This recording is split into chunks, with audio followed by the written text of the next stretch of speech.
요즘 어린이집 폭행 교사 문제 때문에 나라가 시끌시끌합니다. 요즘 어린이집에 아이들을 보내고 있는 부모들이 집에서 뭐 이런다대요. 아이를 붙들고 유치원에 갔다 오면은, 어린이집에 갔다 오면, 야, 선생님이 너 때렸지? 이렇게 묻는다. 아니, 정말이니? 잘 생각해봐. 안 때렸어? 우리 선생님은 안 때려요. 이러면 끝내야 될 거 아닙니까? 그런데 또 이렇게 묻는다네요. 너는 안 맞아도 다른 애 혹시 안 때렸냐? 때렸지? 누가 안 맞았어? 자꾸 이렇게 묻는데요. 염려가 돼서 그랬겠죠. 그런데 부모님이 아이가 때렸다는 대답을 기어이 듣고야 말겠다는 듯이 그렇게 묻는데요. 정말 헌신적으로 아이들을 돌보는 대부분의 선생님들이 도매금으로 매도당하고 있지 않는가, 이런 염려가 된다는 것입니다. 사실 이 부분이 훨씬 더 문제인 겁니다, 여러분. 전국에 4만 4천여 개의 어린이집이 있고요. 또 9천여 개의 유치원이 있는데, 그러면 어린이집이나 유치원 선생님들, 그 수고하시는 선생님들, 한 유치원이나 어린이집에 5명씩만 잡는다고 할지라도요, 26만 명의 선생님이에요. 그런데 한두 사람의 빈당한 행동을 두고 모든 선생님들을 다 의심의 눈초리로 감시하고 죄인 취급하는 것 같아서 심히 우려가 된다, 이 말씀입니다. 왜냐하면요, 선생님들의 권위는 그 어떤 일이 있어도 손상되어서는 안 되기 때문입니다. 이유이하를 막론하고 선생님의 권위가 땅에 떨어지게 되면 궁극적으로 손해를 보는 것은 우리 자녀들이 손해를 보는 것이고, 그것이 부모의 손해요, 우리 모두의 손해요, 이 나라와 민족의 손해가 되기 때문입니다. 여러분, 요즘 교육에 관해서 이런 말 저런 말들을 많이 합니다만, 정말 심각하게 생각해야 될 부분이 뭔가 하면요, 학교에서 우리 선생님들이 아이들에게 지식은 가르칠 수 있으되 인격은 가르칠 수 없는 형편이라, 이것이 문제라는 거예요. 과거보다 더 많이 가르치고 더 많이 배웁니다. 그래서 지식인은 점점 더 많아져. 이 사회에 얼마나 다 똑똑한지, 똑똑하지 않은 사람이 없습니다. 그런데 이렇게 지식이 많아지고 똑똑한 사람들이 많은데 왜 이 사회는 점점 더 악해지고 더 무서운 세상이 되어가는 겁니까? 못 배웠습니까? 똑똑한 사람이 없었습니까? 지식이 없었습니까? 그건 아니잖아요. 아무리 지식이 많아도 사람이 제대로 안 되면요, 무책임한 사람에게 칼을 쥐어주는 것과 꼭 같은 거예요. 그래서 그 지식 가지고 사회에서 해를 끼치고 다른 사람들에게 해를 끼치게 되느니 차라리 무식한 것이 더 낫다, 차라리 배우지 못했으면 더 나을 뻔했다라는 사람들이 얼마나 많으냐라는 것입니다. 언젠가 낮은 울타리라는 잡지에 칼럼 하나가 났는데 제가 소개를 해드릴게요. 과거 정말 교육 환경이 열악했던 때에 학교에서 있었던 이 짧은 이야기 속에서 인격적인 교육이 어떤 것인가를 어렴풋이나마 생각해 볼 수가 있습니다. 제가 그대로 읽겠습니다. 김명식, 이리 나와. 네, 너희 놈 국민학생이 술을 먹고 학교에 와? 선생님은 단단히 화가 나셨다. 명식이는 용서받지 못할 일을 한 것이다.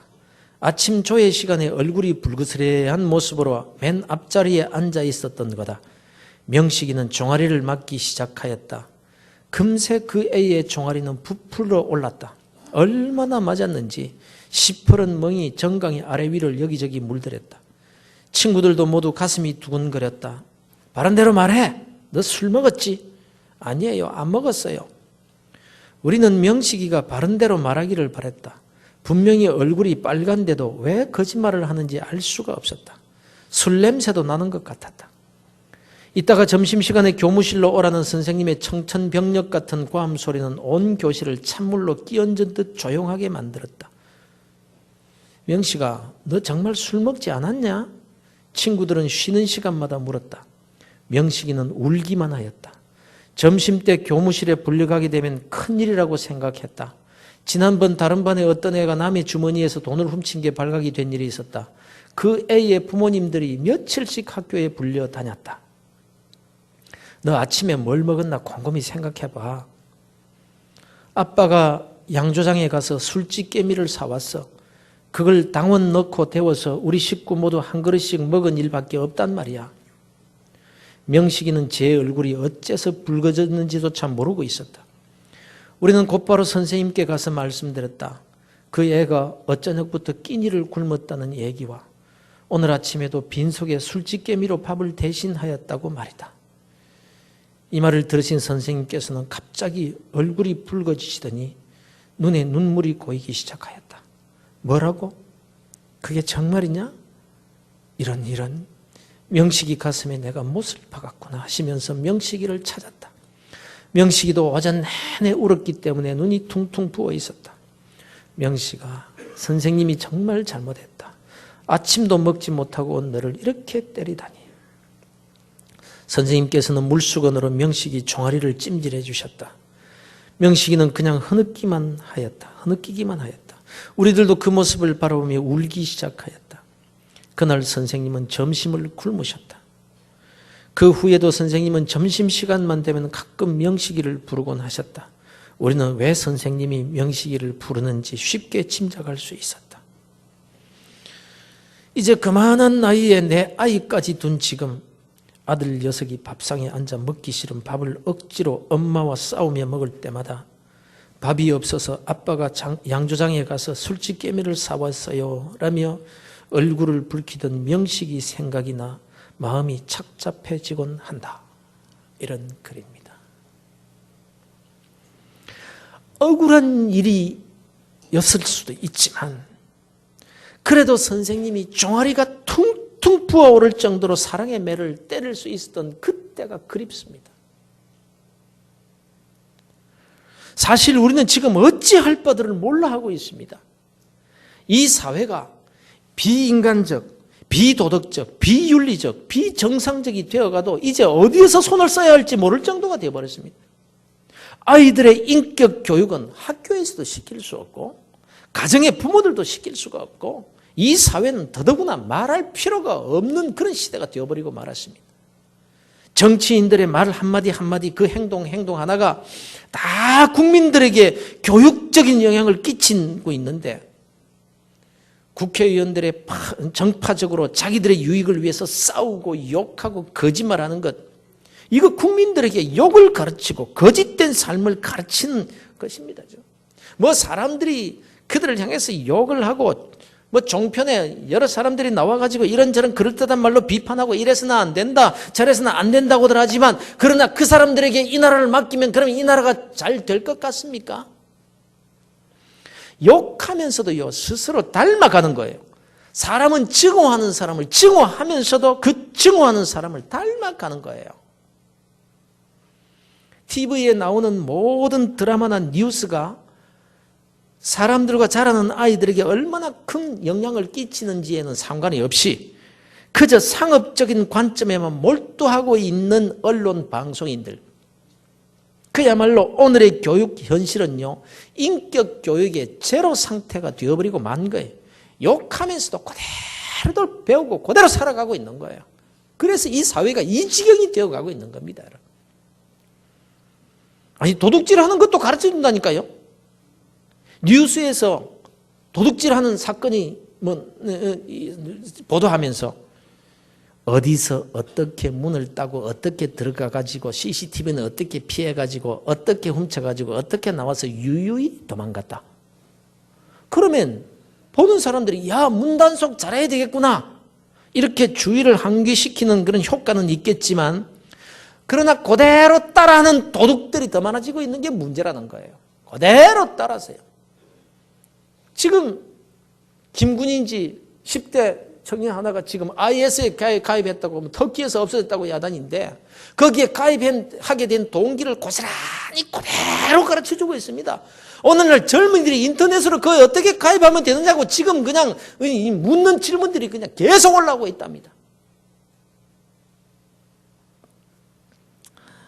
드라마에 나오는 아주 못되고 악한 여자들, 요즘 드라마마다 누가 더 독하고 누가 더 악하게 만드느냐 경쟁이라도 하는 것 같습니다. 얼마나 못됐는지 사람들이 그걸 보면서 저 못됐년 어떻게 들통이 나서 어떻게 벌을 받는지 보자 이래가지고 설거지도 안 하고 봅니다. 그래서 시청률이 막 올라가요. 그러니 인기가 있으면 이 드라마 끝날 줄을 모릅니다. 질질 계속 덕금이 다 들통이 났는데 이제는 그냥 벌 받고 마면 되는데 그걸 베베 꼬아가지고는 더 못된 여자 더 못되게 만들어가지고 더 악하게 만들어가는 거예요.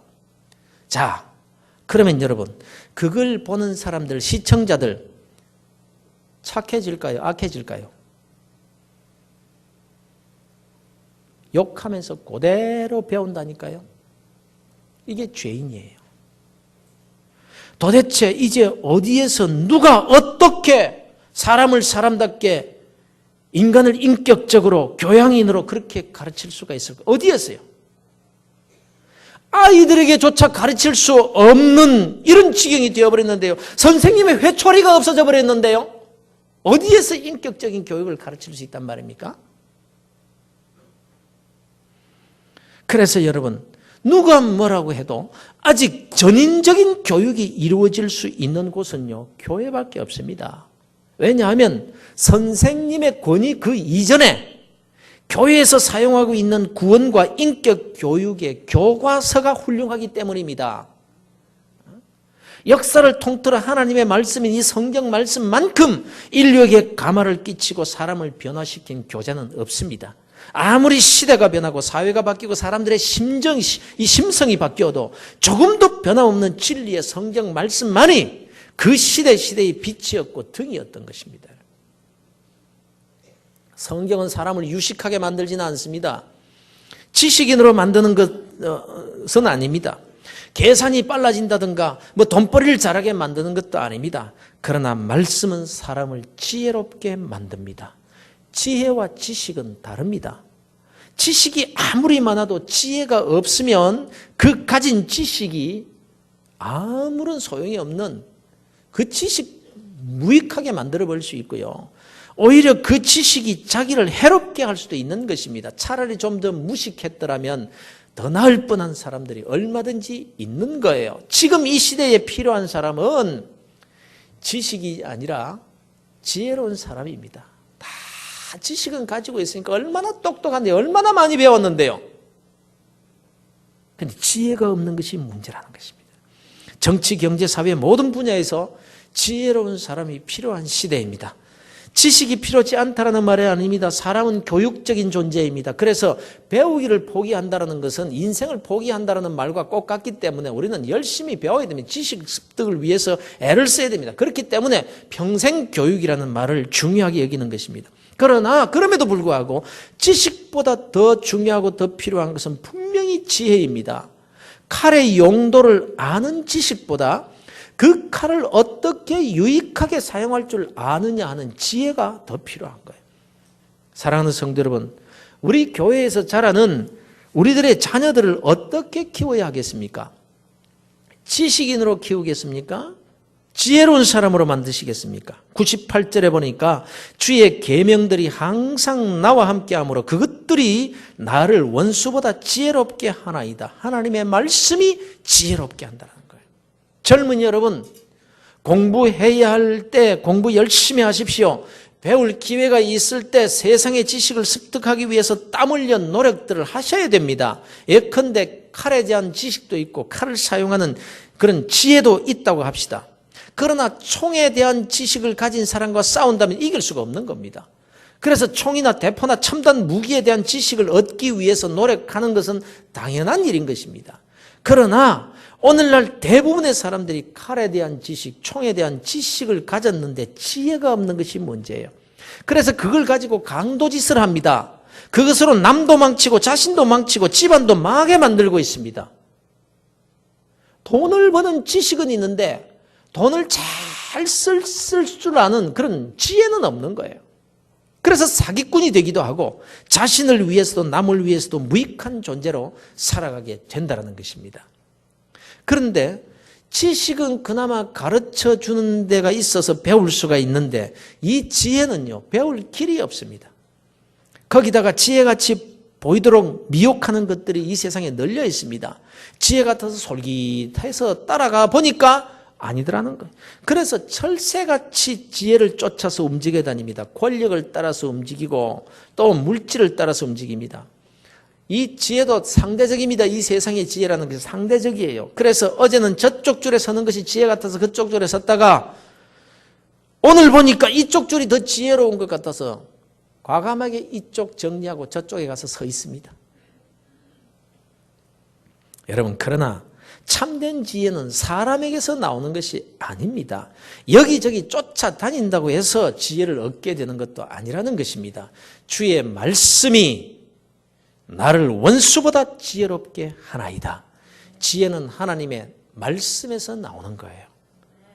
이것을 믿으시기를 바랍니다. 진짜 믿으시기를 바랍니다.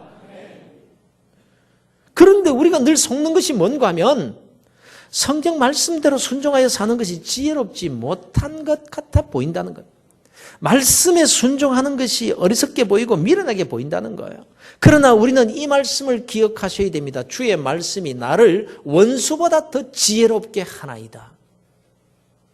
그래서 사람을 지혜롭게 만드는 이 교육, 말씀 묵상과 순종의 훈련, 그리고 우리의 자녀들을 위해서 이 주일학교 교육이 얼마나 중요한지 모른다는 것입니다.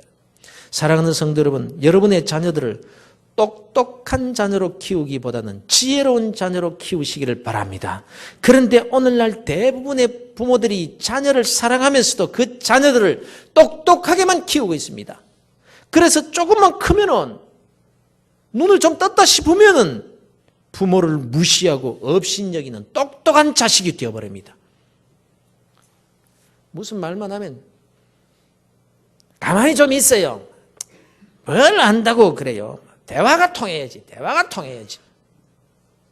이렇게 5계명을 어기는 자식이 되어버렸는데 그 자식 똑똑하다고 복을 받겠어요? 지식을 위해서 지혜를 희생하는 어리석음을 범하지 마세요, 여러분. 무지한 자녀 사랑으로 오히려 내 자녀의 삶을 망치면 안 되는 것입니다. 99절에 보면 내가 주의 증거들을 늘 읊조림으로 나의 명철함이 나의 모든 스승보다 나으며 주의 법도를 지킴으로 나의 명철함이 노인보다 나으니이다. 이렇게 말씀하고 있습니다. 여기서 스승이란 세상의 모든 지식과 지혜를 뜻하는 말입니다. 그리고 노인이란 세상의 모든 경험적인 일을 뜻하는 거예요. 우리 그리스도인들은 세상의 지식을 무시하지 않습니다. 이것도 하나님의 창조 원리 가운데 나온 것이므로 배우고 그 지식을 따라서 살아야 됩니다. 마치 십자가 종탑에 피뢰침을 다는 것과 마찬가지입니다. 하나님이 설마 십자가 위에 벼락을 때리시겠나? 그러니까 믿음도 없이 피뢰침을 거기에다 달지 말자. 십자가 위에 무슨 믿음도 없이 피뢰침이냐? 이건 믿음이 아닙니다. 하나님의 창조 원리를 무시하는 것이기에 오히려 지혜롭지 못한 행동이요, 불신앙적인 행동인 것입니다. 그리스도인들은 경험을 무시하지도 않습니다.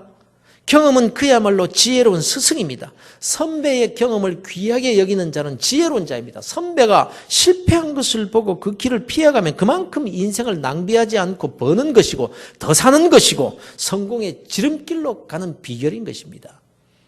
그러나 그럼에도 불구하고 세상의 모든 지식과 지혜보다도 세상의 그 어떤 경험보다도 더 높은 지식과 지혜가 바로 하나님의 말씀임을 기억하시기를 바랍니다. 말씀 앞에서는 나의 경험과 지식을 내려놓는 훈련이 우리에게 필요한 거예요. 이 훈련. 우리는 다윗을 통해서 바로 이 점에 대해서 우리가 잘 배울 수가 있습니다. 다윗이 하나님을 너무너무 사랑하는 사람이었죠. 다윗이 하나님을 너무너무 사랑해서 블레셋에 빼앗겼던 법궤를 다윗성으로 다시 모셔올 때였습니다. 이 블레셋 사람들이 법궤를 빼앗았죠. 전쟁 때. 법궤를 빼앗아 가지고 자기들이 가지고 있을 때에 하나님께서 그 법궤 때문에 재앙을 내리십니다. 이들이 전염병과 각종 재앙을 맞고는 저 법궤 때문이다. 저 법궤 때문이다. 백성들의 아우성 소리가 하늘을 찌를 듯하자 이들이 다시 이 법궤를 이스라엘로 돌려보내기로 작정을 합니다. 그런데 진짜 그것이 법궤 때문인지 하나님께서 내리신 재앙인지 시험해보자. 이렇게 하고는 그들이 어떻게 돌려보내는가 하니 이 법궤를 수레에다가 싣고는 그 수레를 2마리의 암소가 끌게 합니다. 그런데 이 암소가 어떤 암소냐? 젖나는 암소 2마리입니다. 그것도 2마리를 앞에 딱 세웁니다.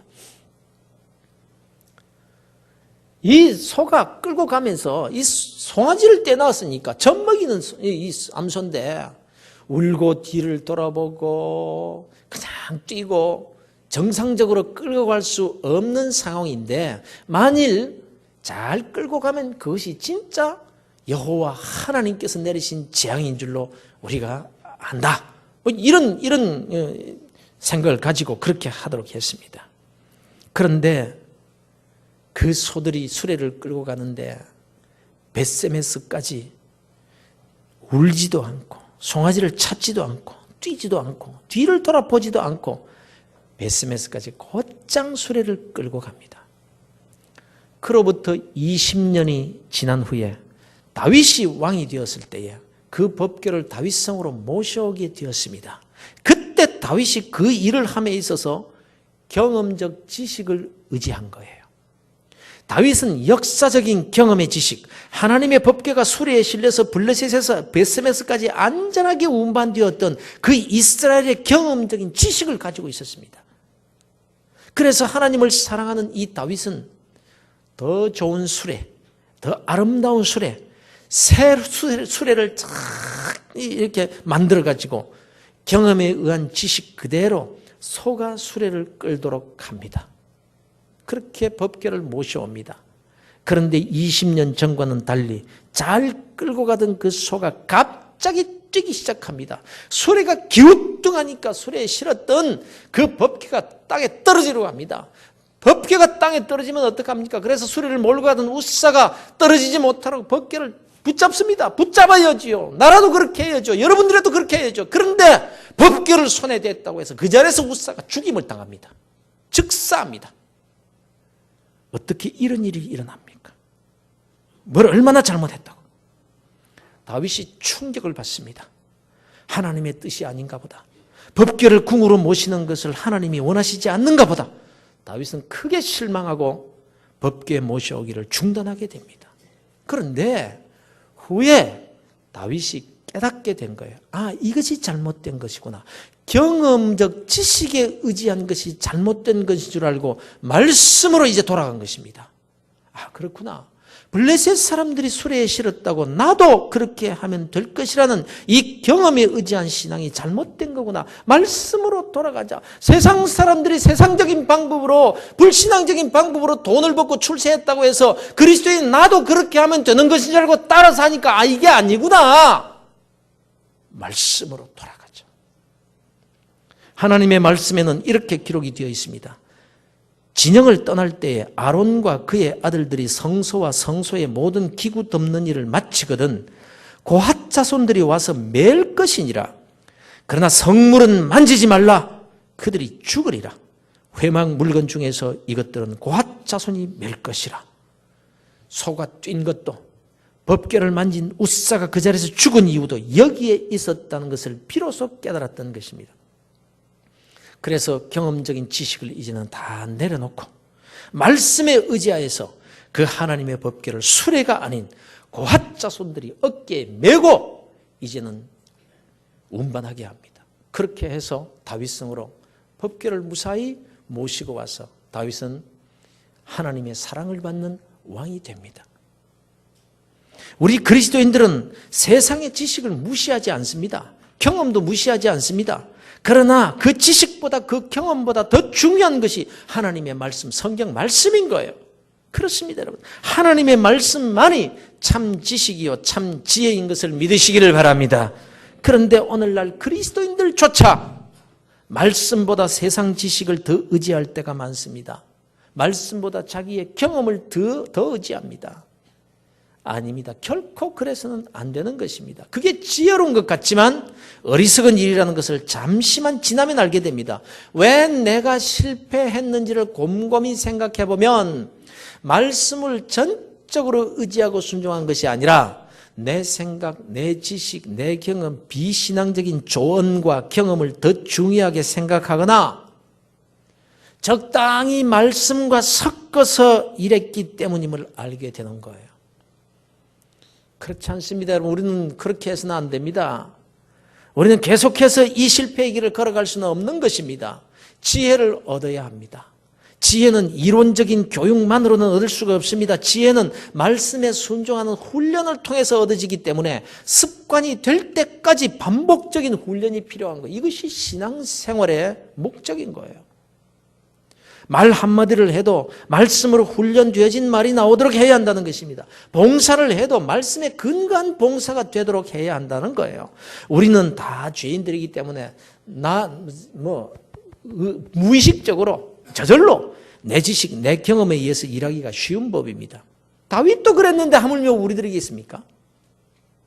그래서 말 한마디를 해도 나 딴에는 잘한다고 상대방을 위해서 한다고 한 말이 다른 사람의 마음에 못을 받게 되고 물질과 시간과 정성을 다 바쳐서 봉사를 했음에도 불구하고 다윗과 같이 정말 잘한다고 했음에도 불구하고 말씀의 지혜를 따라 하지 못한 연고로 수고를 많이 하고도 교회와 자신에게 유익이 되지 못하게 하는 경우가 너무너무 많다라는 거예요. 내 지식 위에 하나님의 말씀을 두는 훈련이 우리들에게 너무나 필요한 시대인 것입니다. 내 생각과 내 경험을 말씀 앞에 굴복시키기 위해서 애를 쓰고 살을 떼어내는 아픔을 참는 훈련이 우리에게 필요한 것입니다. 잠시는 그것이 힘들고 어렵게 느낄 수 있지만 그것으로 인해서 참된 지혜를 얻게 되고 약속대로 상황을 뛰어넘는 축복, 퀀텀 축복의 역사를 이루어내게 되는 것입니다. 사랑하는 성도 여러분, 주의 말씀을 여러분의 지식보다 여러분의 경험보다 더 사랑하고 순종하는 복된 그리스도인들이 되시기를 주의 이름으로 축원합니다. 특히 자라는 학생들, 우리 청년들, 젊은이들에게 권면합니다. 이제 잠시 후에 여러분들은 자연히 이 교회의 지도자가 될 것이고 봉사자로 섬기게 될 것입니다. 그리고 여러분이 이 나라의 주역들이 되실 것입니다. 그런데 세상 지혜만 가득한 이 세상이 지금 어떻게 돌아가고 있습니까? 똑똑한 사람들이, 지식인들이 너무너무 많은 이 세상인데 지금 이 세상이 어떻게 돌아가고 있습니까, 여러분? 영리한 것 같지만, 똑똑한 것 같지만, 저마다 자기가 옳다고 야단들이지만 어디에다가 소망을 두면 되겠습니까, 지금? 참 지혜인 말씀의 인도를 따라 살지 못하면요, 사사건건 자기 생각 가지고 고집을 부리게 되는 거예요. 그래서 자기만 알고 남을 생각할 줄 모르는 이기주의자가 되고 마는 것입니다. 교회 안에서도 하나님의 젓가락이 어디에 많이 가는지에는 관심도 없고 자기가 좋아하는 메뉴만 차려놓고 자기 젓가락 가는 일에만 관심을 가지는 그런 교인이 될 수밖에 없는 거예요. 오늘 이것이 교회의 문제인 거예요, 사실은. 여러분이 잘하셔야 합니다. 여러분이 청년의 때에 하나님의 말씀으로 훈련을 받으셔야 됩니다. 조금만 지나면 훈련도요, 효력이 반감됩니다. 몸이 굳어지듯이 여러분의 생각도 굳어지고 습관도 뻣뻣해집니다. 그때는 그 굳어진 고정관념을 깨뜨리려고 하면요, 자신도 아프고 교회도 아프고 상처를 많이 내게 되는 거예요. 사랑하는 성도 여러분, 이 시대는 그야말로 캄캄한 밤중입니다. 무엇이 옳은지 어디로 가야 할지 방향을 잡을 수 없는 그런 세상입니다. 그러니 이 말씀을 우리 모두가 꼭 기억할 것입니다. 주의 말씀은 내 발의 등이요 내 길의 빛이니이다. 주의 말씀이 내 발의 등입니다. 주의 말씀이 내 길의 빛입니다. 엉뚱한 것을 따라가면 안 됩니다. 말씀의 빛을 따라갈 때 그곳이 좁은 길같이 보이고 손해가 될 것 같이 보여도 그 길이 살 길입니다. 그 걸음이 지혜로운 걸음임을 믿으시기를 바랍니다. 그것이 축복의 길인 거예요. 그런데 우리는 늘 말씀을 떠나서 내 지식, 내 경험, 내 생각을 따라 사는 존재들입니다. 그래서 하나님께서 자기 백성들에게 이렇게까지 말씀하셨어요. 이렇게까지 오늘 내가 내게 명하는 이 말씀을 너는 마음에 새기고 내 자녀에게 부지런히 가르치며 집에 앉았을 때든지 길을 갈 때든지 누워있을 때든지 일어날 때든지 이 말씀을 강론할 것이며 너는 또 그것을 내 손목에 메어 기호를 삼으며 내 미간에 붙여 표를 삼고 또 내 집 문설주와 바깥문에 기록할지니라. 그러면서 들어와서도 보고 들어갈 때도 보고 나갈 때도 보고 누웠을 때도 보고 앉았을 때도 보고 하나님의 말씀의 지혜를 따라 살아야 하느니라. 하나님의 부탁의 말씀입니다. 하나님의 소원입니다, 여러분. 그래서 2015년을 시작하면서 말씀 묵상을 계속해서 강조하는 것이고 모든 성도들이 날마다 말씀을 쫓아 살아가기를 원하는 것입니다, 여러분. 사랑하는 성도 여러분, 이 말씀의 빛을 따라서 순종의 삶을 사셔서 축복의 해에 축복의 주인공이 되는 참 지혜로운 성도들이 다 되시기를 우리 주 예수 그리스도의 이름으로 축원합니다.